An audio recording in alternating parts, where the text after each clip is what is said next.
everyone. Welcome to another Shaking Up the Syllabus conversation. My name is Derrick Weston. I am the Theological Education and Training Coordinator for Creation Justice Ministries, and I'm here with Geran. Yeah, my name is Geran Lorraine. My pronouns are he, they, and I am the Associate Director for the Center of Ecological Regeneration at Garrett. Thanks, sir. Awesome. Awesome. So why don't we start there? Why don't you tell us a little bit about what the Center for Ecological Regeneration is? This is a new thing going on at Garrett, and I'd love to hear about it. Yeah. The center, at its core, exists to spread and build sort of ecological and theological understandings, to build upon earth-based religious practices, and to help sort of build cooperative solidarities that are pursuing ecological regeneration and pursuing environmental justice, both as a means, to be a builder, but also to join in work that's already happening, to be not to try to make a new wheel, I guess, but to get in the car and start rolling with folk that are already moving forward. Yeah. Yeah, I like that. So I'm interested in where you find those solidarities. What are the kinds of good work that are happening in the communities that you're partnering with? What good work is happening out there that people can be celebrating? Yeah, I think that's a big question, right? There's people doing stuff all over the place, and maybe at times it doesn't feel that way, but on the ground, sort of in congregations, in churches, in religious communities, across the board, you're seeing people jump into sometimes movements off the right from the get-go. You'll see faith leaders out in movements and on the streets, but sometimes you just see it in small places. You see classes being held. You see sort of pursuing new books and new knowledge. There's some congregations that are sort of working to do gardens. There's local organizations that are doing this in a broader scale locally, that are recapturing urban spaces, and sometimes abandoned urban spaces, sometimes not, to create food systems, to create and to learn practices in that, right? So there's the really tangible piece that you get food, which is vitally important, right? Yeah, absolutely. Right, and affordable good food. I think that's maybe the big piece here is that all of this work is always at the intersection of ecology, ecological justice, and environmental justice, and economic justice and racial justice. You don't get any of those without all of them. So to see sort of that work, to see congregations, faith communities, local orgs coming together in sort of really, small ways, but taking that out and blowing it out into bigger sort of, this is actually how we fight climate change. This is how we actually, for people that they can feel. We don't all have to sit at the Paris Accords to do something. Yeah. That's so helpful, and I'm glad you mentioned food. We'll come back to that a little bit later. My first kind of interaction with your center's work was at a retreat that Creation Justice Ministries held last year for folks in Illinois and Wisconsin. Creation Justice Ministries is an ecumenical organization. We're nationwide, and our basic mission is to help Christian congregations, denominations, and individuals to think about how they live in better relationship with God's creation. And one of the ways that we do that is through what we've called pastoral care for climate change retreats, where we get pastors and climate scientists together kind of like in a room, for the benefit of the pastors and the church leaders, for sure, to learn a little bit more of the science, and because a lot of people care deeply about these issues and don't always feel like they can speak intelligently about them. But it was also really interesting that where the pastoral care part of it comes in, a lot is for the scientist. That scientists often, one, feel like they can't find outlets to do kind of advocacy and outreach and things like that. They're supposed to be neutral, right? They're supposed to be, dispassionate, which is really hard to do as a human being. And so the church can do some things that they can't do. And so it was really kind of fascinating in that particular retreat. I believe we had several different professors, some of whom were people of faith, some of whom weren't, and the ways that they were able to get some spiritual nourishment from those conversations. I'm interested in what has your interaction, what has the center's interaction been like with the scientific community? I feel like that feels like a frontier that oftentimes people of faith don't know how to enter. Yeah, and I think where we're at with the center is sort of ecological possibilities. So I think it's the where we're at is in some of that beginning work. So we've done this work, like we're pulling networks together that are all doing sort of ecological justice work. And you don't have that without scientists. You don't have that without those faith leaders. So our goal there, and the work that we're going to do is sort of in that realm, is to be a connective web. I think, Leanne Simpson calls these the constellations of co-resistance, sort of building these people who are their own stars, who are their own sort of, they do science. They're biologists, they're on the ground, they're plant pathologists, they're doing sort of, really, I've come out of a psych background. It's my previous life as a researcher. And sometimes you feel like you're writing these small reports that no one's going to read. But in the ecological world, the ability to translate those texts, the ability to sort of bring what water quality looks like, an analysis, and have a scientist come into a room of faith leaders and organizers who don't know what that means. It's our job to sort of help those people get in a room. It's our job to sort of help those people say that in plain language. How does a water, you got people in Appalachia living by streams that are polluted by unnamed big companies. Google them; they're available for y'all. And you get sort of, or you get companies that are coming in and drilling pipelines underneath water sources. Also, you can look those places up. But how do you get the water quality experts in to talk about the impacts of that? So scientists have a role, and I think linking sort of them with people that can push it from a moral end, as you're talking about, like people who can step in and say, my job is to be a moralist. My job is to push. I can go out in the streets and fight the company that maybe you work for and you're talking about. And like a very famous lawyer sued the company that I used to work for. But that comes from sort of interacting with community members who are the moralists, who can say this is wrong.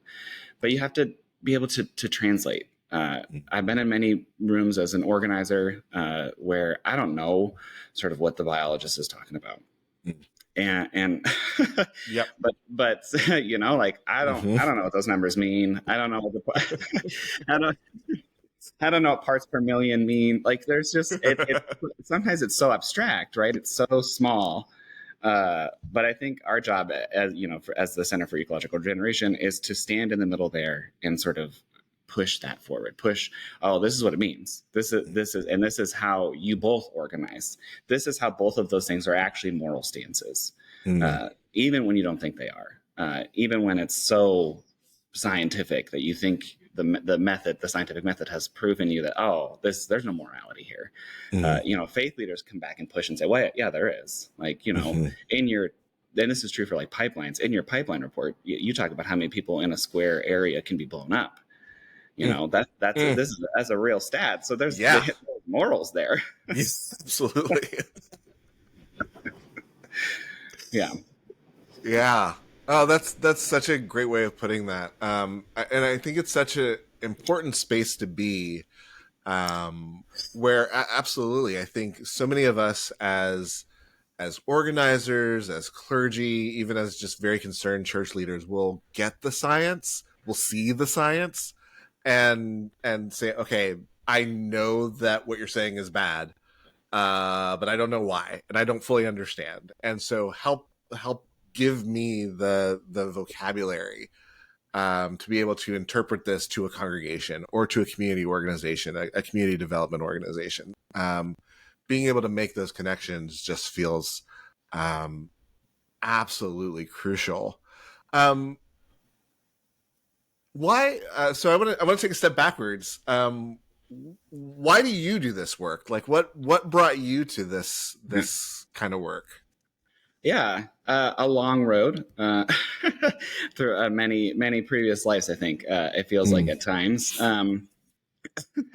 Some cultural pieces, but one of the earliest memories, and that I typically reflect on, is that I'm from a small town called Erie, Pennsylvania, Mm. on Lake Erie, Mm-hmm.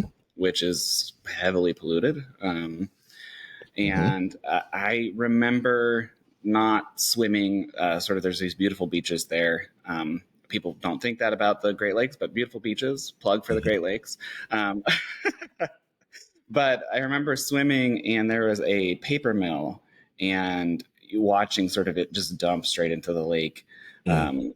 Right out of pipes, and that being the knowledge of that there's this history here, and that the beaches are closed because of this, Mm. um, and also that my drinking water is Mm-hmm. literally being pumped from the same source, and sure, where it gets cleaned, thankfully, um, Mm-hmm. but it doesn't get fully cleaned, right? Like there's still issues there.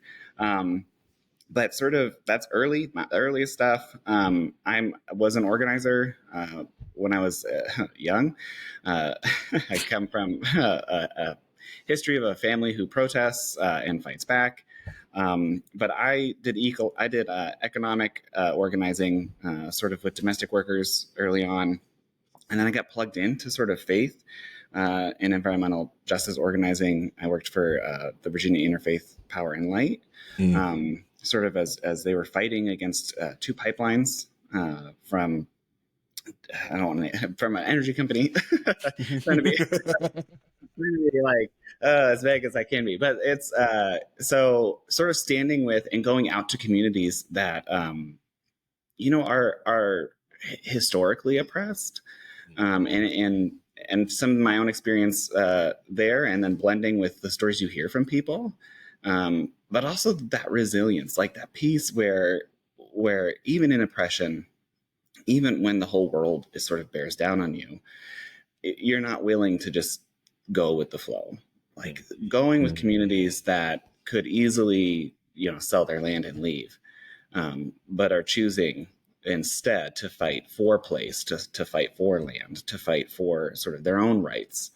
Um, and I was in Union Hill, which is a freedman community in Virginia, and one of the ladies who was fighting the hardest, talked about her health and her land being not her human rights, being rights that are intrinsic to being. Mm. Um, so I think right, like that's my entry to Mm-hmm. fight, is that my own being is tied up in all of this.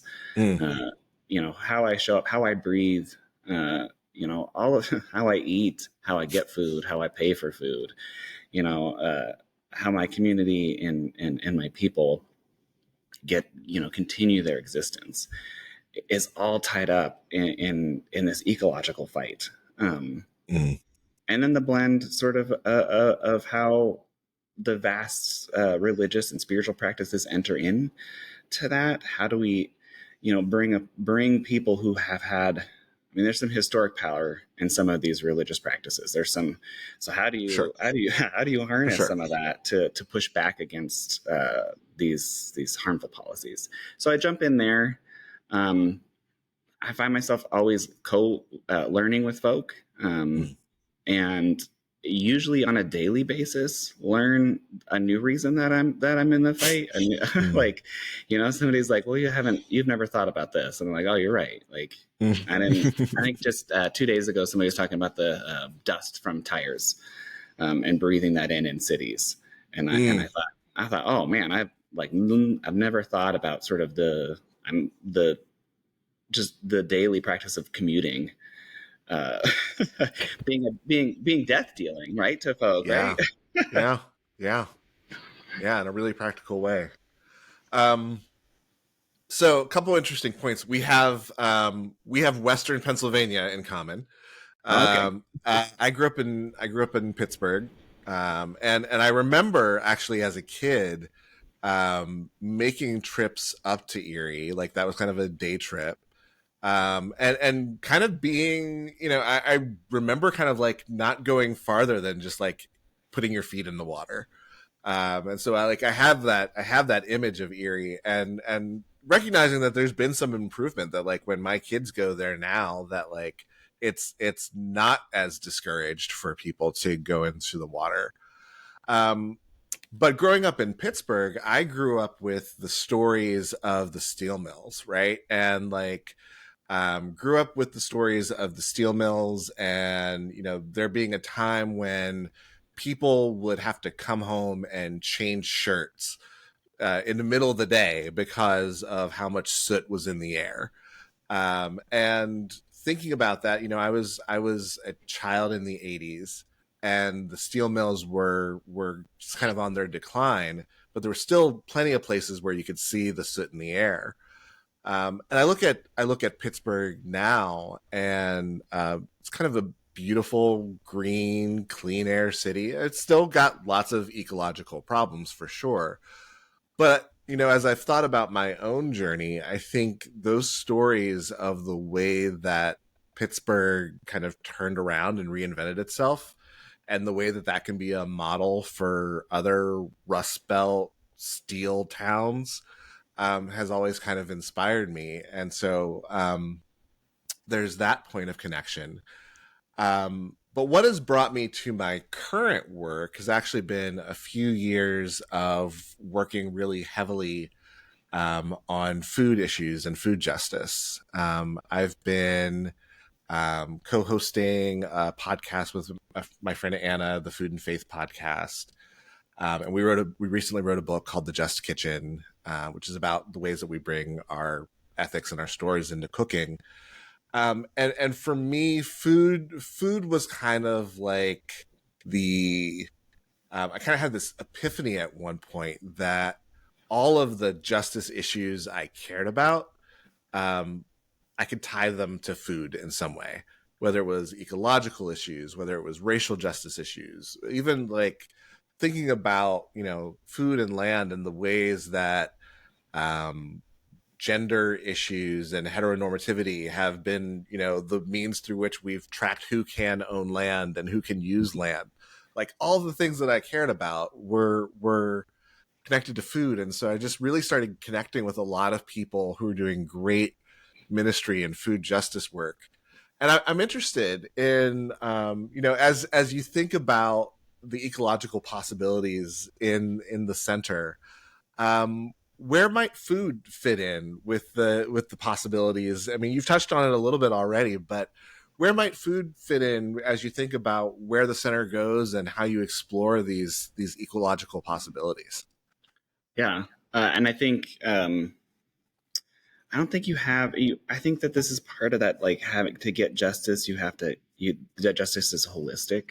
Mm, That we often are pursuing in corners sort of what we name as separate justices, like yeah. racial justice, gender justice, ecological justice, all that we can go through here. But we don't, none of those work without the ways that they intersect. Yeah. I think about like it is a spider web. It's the spokes of a wheel. If you don't have it, it's going to break apart at some point. Mm, So food, in that whole broad web, food is vital. Like mm, food is not just ecological justice. It's cultural justice. It can be linguistic justice. I think about the ways that I have friends that do sort of seed keeping, some the Native Alliance of Seed Keepers. Shout out to them. They do really cool work. But they're sort of bringing cultural sort of indigenous seeds and that practice together, but some of that has a linguistic component of relearning languages and going back against sort of colonial practices of linguistic oppression. But that's tied to food, right? Like that's deeply and intrinsically tied to food sources. And I see the center engaging the folk that are doing that work. I see the center sort of helping people get to that work, helping to facilitate it, helping to learn those practices. You know, how do you get soil people in with a congregation? How do you get a plant pathologist? And I say this, I have a family member who does soil work. You know, how do we get that person into sort of communities where, and she does this, I'm learning from example, right? Like this is that car. I'm already jumping in. You know, but she goes and teaches people sort of how to farm, and do it in a way that gets you the best yields with the best soil, with the best practices. And I see the center sort of jumping into that work, jumping into that space, in those spaces, to really be a connective web, to be an educational web. You know, we are tied to an institution, an educational institution. So there's the piece where some of that's just education. You know, how do you do this, and how do you use the assets you already have, because they're there, right? Like I was just in Detroit, and they were, the asset that they had was vacant property. So folk were out. You know, instead of being sad about a city that isn't what it was, folk were out recapturing space. Sometimes with the city's blessing, sometimes with a little anarchy spirit. Yeah, you know, and I condone both. You know, if because it gets, and that's it in the community, right? Like that's from your community. That's deep listening. That this is what people want and need. Yeah. And food justice is vital. You know, I lived in Richmond, Virginia, for I think about 6 years, and I lived in a food desert. I lived in a part of town that we drove, I think 30 minutes to get to a grocery store.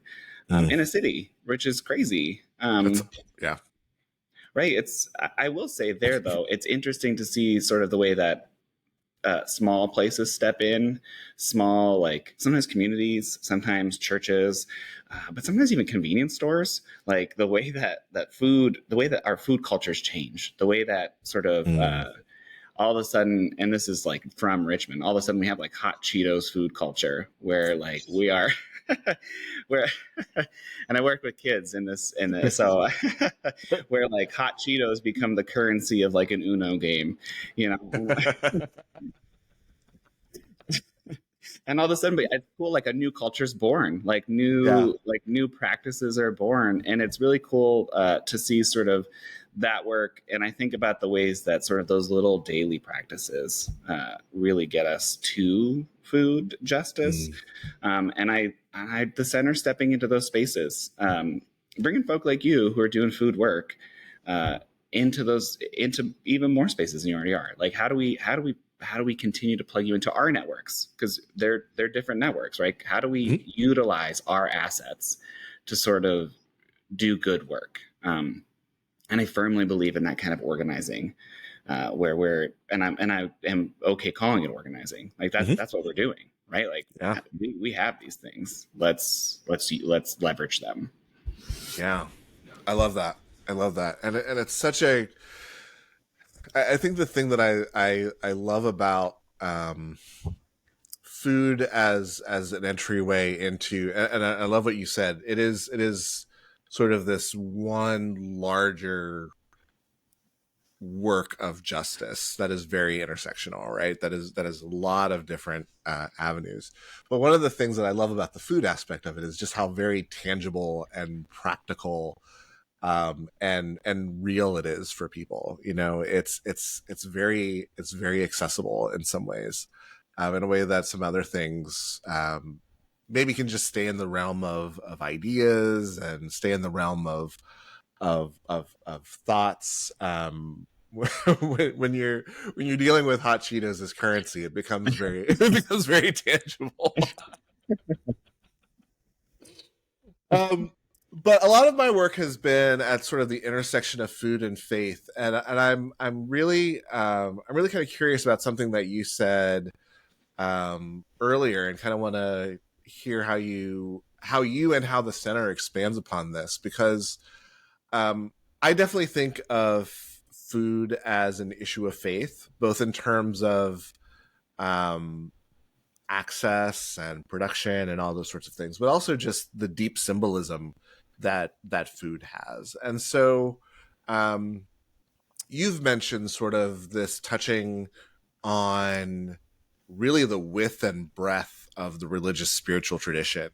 And I'm wondering where food fits for you in your thinking about sort of that width and breadth of the uh, deep and wide religious tradition, and the deep and wide spirituality that is being cultivated through the center. Yeah, I think, and I come out of sort of, I have training from seminaries and such, so I come out of deep sort of like table traditions, I guess I would broadly call them. And I appreciate sort of having that knowledge. I appreciate sort of how a table, how to think about that, how to think about how we gather around food.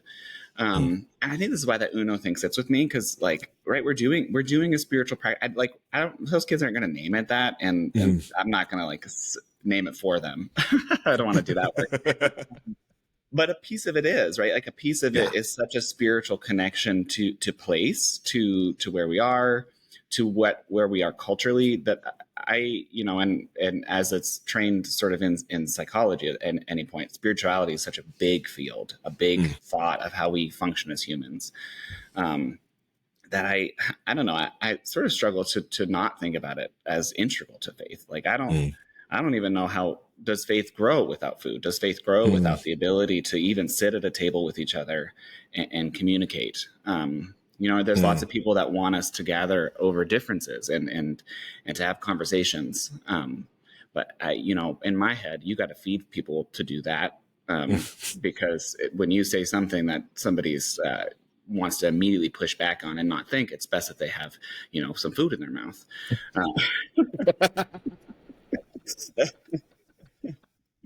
But because it gives them time, like it gives you that moment, like, so I mean that, like, I do kind of mean that, like, it it gives you that, it gives you that second. And so I think faith for me really begins with food. And I think for the center and ecological justice, sort of, how does permacultural gardening enter this conversation? Like, how do we get those conversations going? How do we get, like, companion planting going? Because then you're both doing food justice, but you're also doing faith. You're engaging already back to sort of where I would argue we come from. You're back in the land. You're back into like a theology of dirt. You're back into sort of that dust to dust, that the stardust, however we want to like capture this idea, by going back to food, you go back to some of the very basic things that the earth has already brought forth for us. Land has already given you this. Like we may modify crop, but we didn't invent it. So in reciprocity, sort of, we're taking this in just relationship, we're coming back to this place. We're coming back to sort of, this is the very beginnings. This is the very thought. And I think to hold food there is to hold food as sort of the heart of faith. As and I think this, like, no matter there's so many traditions that there are important moments that happened at a table. There are important moments of feeding.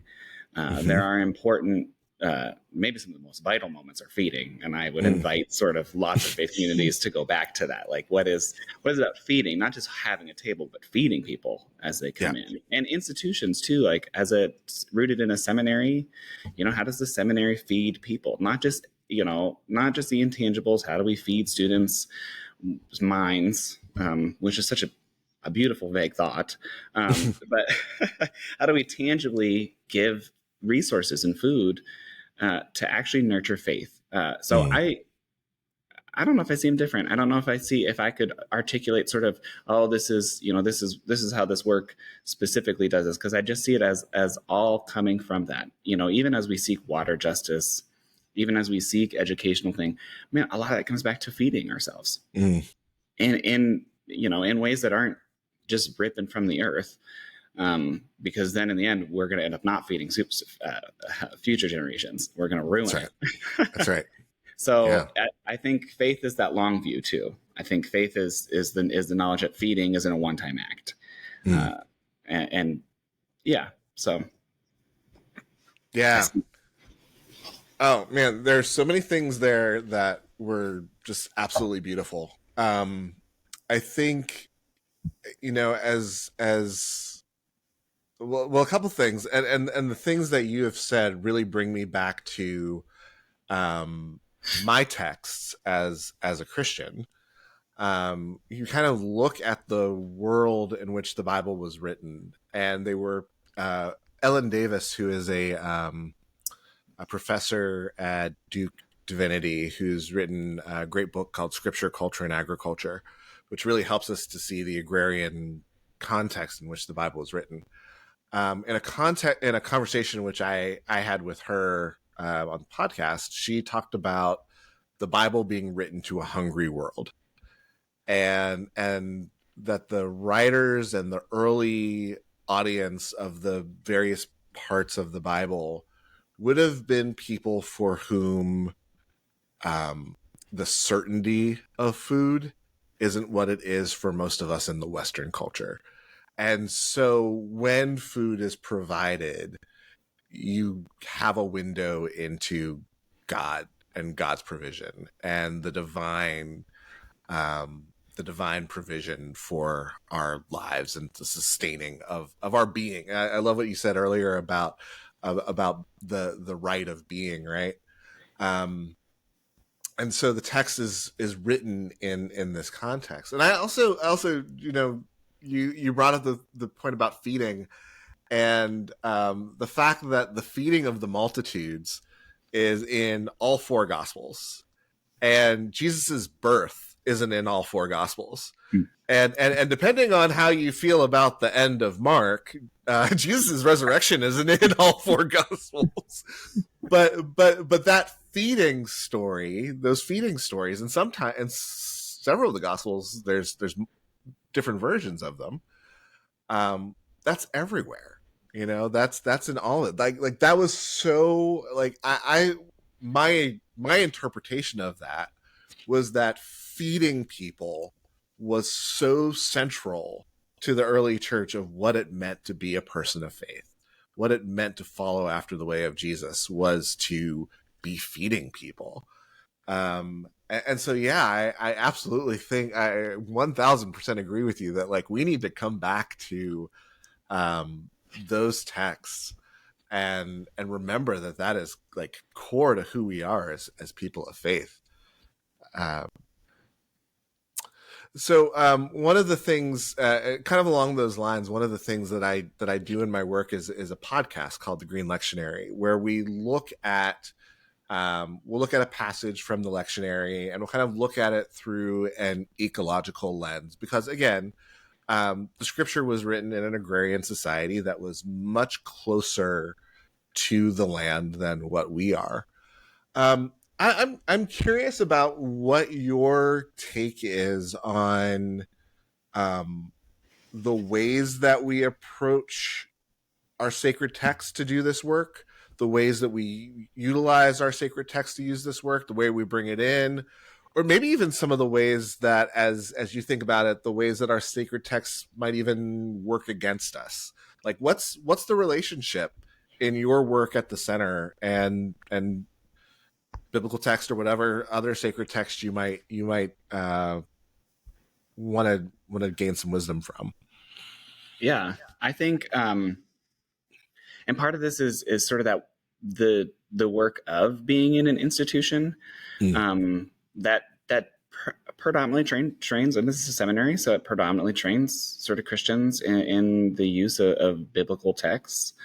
But it's thinking about sort of the ways that these texts do give you the entry point sometimes for pursuing this work, and some of that's about how you frame it. This is why we use words like creation, justice. Justice is in most sacred texts. There's an aspect of justice in them, because I don't think it works for people if that's not there, right? Like, yeah.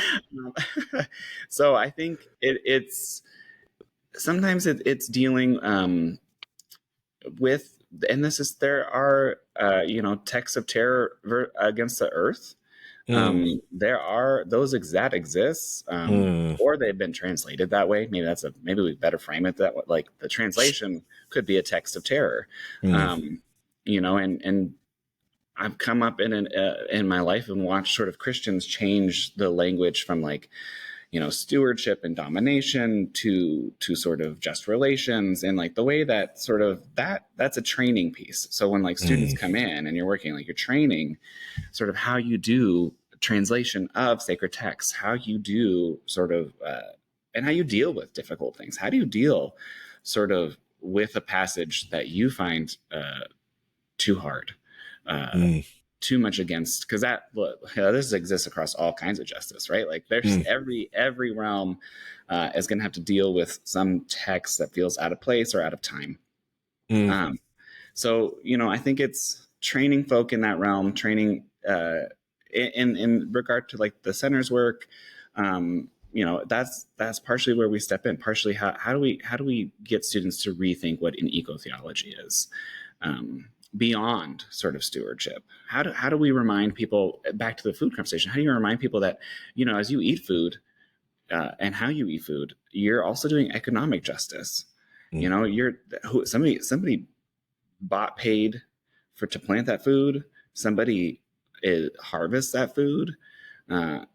Somebody often in the American context, somebody processed that food. So it's thinking through, as we do this justice, it's that holistic piece. Again, I think we're coming back to a little bit with sacred texts, is that economic justice flows fairly easy for folk. So sometimes I think ecological justice is reminding them that this is a big system, that these are intricately tied together. And that sometimes all you have is a remnant of what was there. Sometimes you're grasping sort of at remnants of theology, at remnants of faith, at remnants of scripture. Back to the feeding story, remnants of food. What can you, if you follow that story, what you can do with remnants is insane. So I love that. So I think, it's doing that work. It's faith maybe in remnants, faith in the I don't know, the hellscape of a city. How do you grasp? How do you build? How do you do that work? And I think sort of the center his job sort of is to help students and congregations and communities, and the who can do ecological work is vast. So it's all of us, this is all of us have to pursue this to do something. So, sometimes our job is to step in and push sacred texts to new places, or push how we use scripture. Like you're talking with your podcast, sometimes you're reading passages and people are like, I don't understand what does this have to do with ecology? And you're like, well, let me, let's do 7 degrees of Kevin Bacon and get there.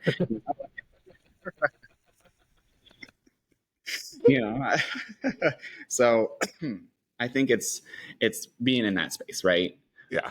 And you're doing that work when you sort of bring in these texts, and that's part of our job too, is to also step in and sometimes it's there and sometimes it's not, and sometimes it's our job to push. And I think more often than not, like, this is where the faith leaders need to be with the scientists. This is where we need to be with sort of folk who are preaching and teaching. Like, our job is to push, to stand there and say, but hey, like an annoying mosquito on a hot southern day, to annoy you enough that you do something, right? To be petulant, as my grandma would say. I like that. I like that a lot. I'm wondering if that Kevin Bacon thing is a generational reference that it will be lost for some, but I appreciated it. Sure, I will. And I really appreciate that answer. And I'm wondering, do you feel like there is a unique role that institutions of theological education play in this environmental conversation? Yeah, I absolutely think there's a unique role for theological education. And I'm not gonna I would say religious education broadly. I think religious institutes as a whole have that moral place. Like, you don't go to sort of seminaries and religiously affiliated schools and not know that morality is part of what you do. And that is your job and your ability, and you kind of have to step in. That's your call, like, to borrow the Christian language, like theological education, that's pushing you towards a call. And there's something deeply, profound about that call. But also there's something about the ways that, and history shows us this, right? Like, history shows us sort of religious folk stepping in and stepping out sometimes, and stepping in between, or sometimes sitting down, making a camp. There's places, for, and a lot of that comes out of religious practice. A lot of that comes out of sort of, so theological institutions have that role. They have the nimbleness to do that as well. Often it matters. Sometimes the size of you're part of a huge institution that's going to take them. It's going to take a while to move, and sometimes theological places have that nimbleness to step in, and their texts are telling them to. So there's that call to something more, that call to do good. Sometimes we really aren't good at defining good. So I think sometimes it's the retraining that religious institutions have to get involved in, and they can do that, but they have resources too. And not just that they have resources, they're connected to religious sort of networks already. Yeah, that's one of the most vital things here, is that, like, there's not just alumni networks. You got churches and temples. You can step in and sort of, hit the pulse of those things, and all of a sudden it's not just you, it's the whole Midwest sort of, synod. I mean, I don't know where that language is coming from for me, but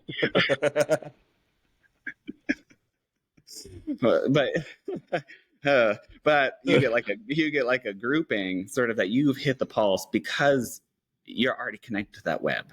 Yeah. So I think it's seeing it that way, right? Like, that's why it's vitally important, is that you already have the connections. They're already there. Even when you're like an independent fundamentalist Baptist, there's networks of those things.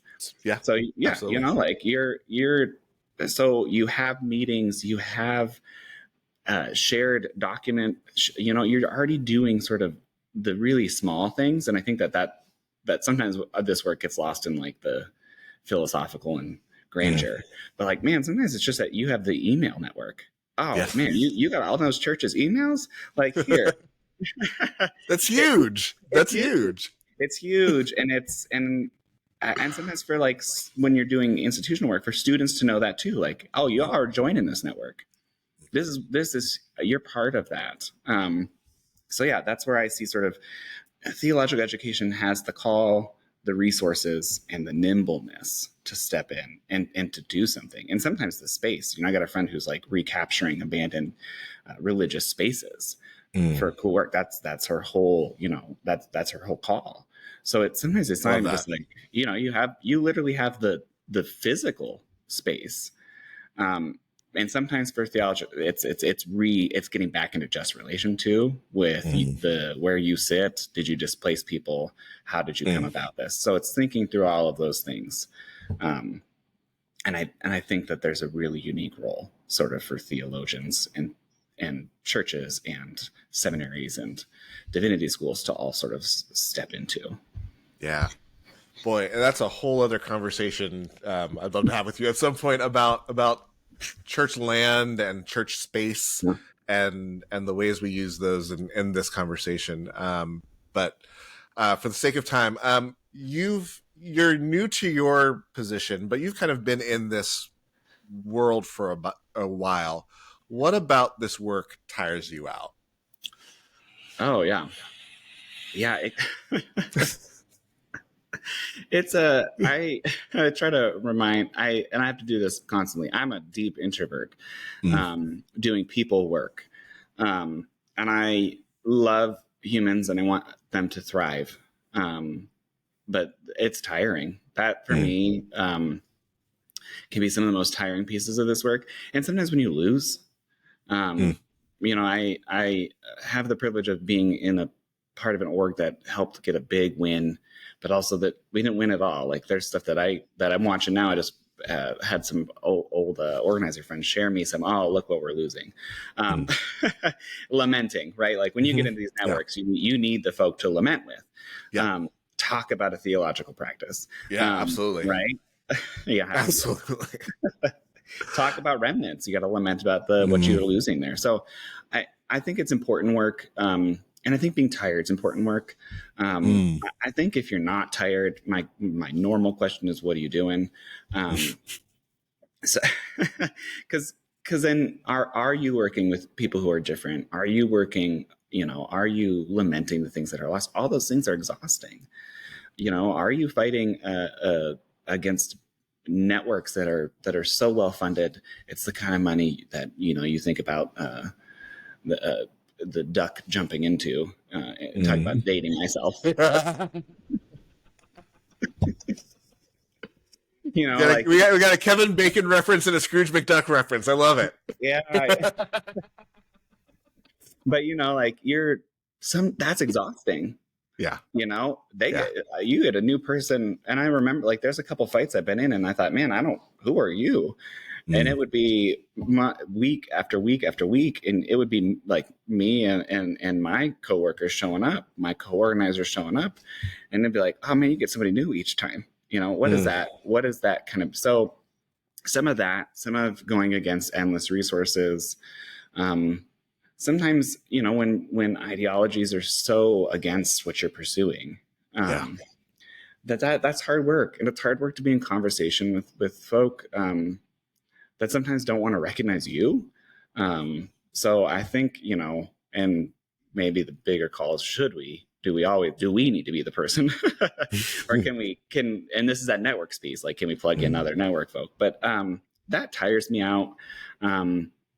But mostly just the introvert in me. I constantly am returning back to home places and things that I need to binge watch some Parks and Rec to laugh about the world and be like, oh, a small group of people can do huge work. It's just sometimes I get overwhelmed too. And I think that's the easiest thing. I'm a parent to small humans. And sometimes when they talk, I have to remind them sort of not to slip into nihilism. And sometimes I think, man, my job is to remind them, who's reminded me? And this is maybe the job of faith orgs to step into as well. But sometimes that's tiring, right? We look at a problem and it looks so big that we get tired looking at it. Yeah. And we haven't even begun. Yeah. So I think for me, that's the most tiring. And, emails. That's so real. That is so very real. But I appreciate you saying that so much, and again, as an introvert in this work, which I also am, and an introvert, I tell my wife and I joke that she is a misanthropic extrovert and I am a people loving introvert. But we do have to remind ourselves to take care of ourselves and to back away, because sometimes it feels like the work is so important, and yet we do need to can't pour from an empty cup, so we have to remind ourselves to refill. So I want to end here, which is where I end my podcast. We always end our podcast with this question of what gives you hope, and not a hope that ignores the enormity of the world's problems, but the kind of hope that gets you out of bed in the morning to say, I'm gonna face the things that are ahead of me. Yeah. And I would to take the step to say, I don't think hope that ignores everything is hope. I think it's just naivety. Like you're just Fair. I don't, and I write about hope. Like this is where my actual scholarship sits, is thinking about hope.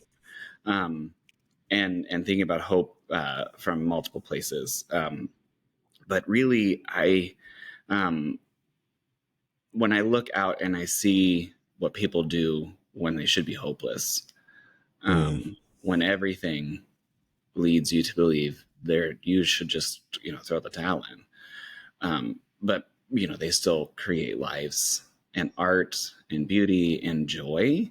How can I not have hope? I mean, like who gave me the right to be hopeless? So sometimes I have to place it outside of me, because sometimes we exist in communities. I'm not a radical individualist, so I'm not going to give way to that. I am going to place it like I find hope firmly outside of me, firmly in the folk that drive forward. I think about. I usually I don't usually talk about the story, but my uncle passed away of AIDS in the early '90s, but he didn't stop sort of living.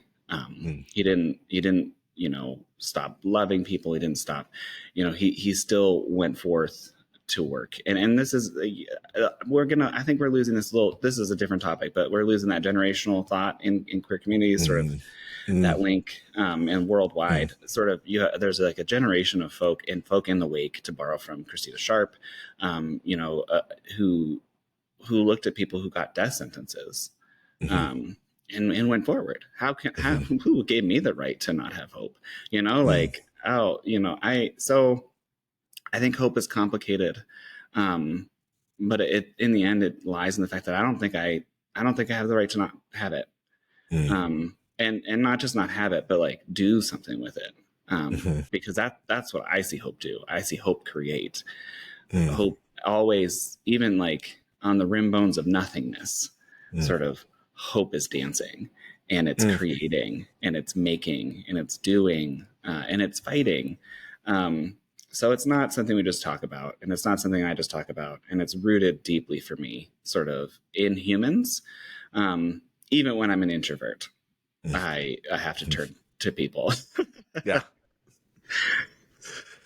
Oh man. I'm so glad you said that. For a couple years, I was working for an organization. I'm in Baltimore, organization here in Baltimore that was working with people living with HIV, and had the opportunity to be a part of a group of folks who were, they wouldn't say long-term survivors, they would say long-term thrivers.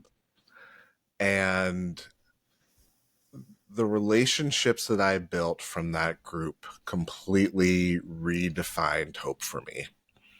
Because you're absolutely like, what gives me the right? I love what you said that. What gives me the right to be hopeless when I get to when I see these folks and what they overcame, you know, not just with their health, but with their families and their connections and their communities and the stigma and the misgivings and the image and all that they had to get to places where they are thriving and living joyfully. And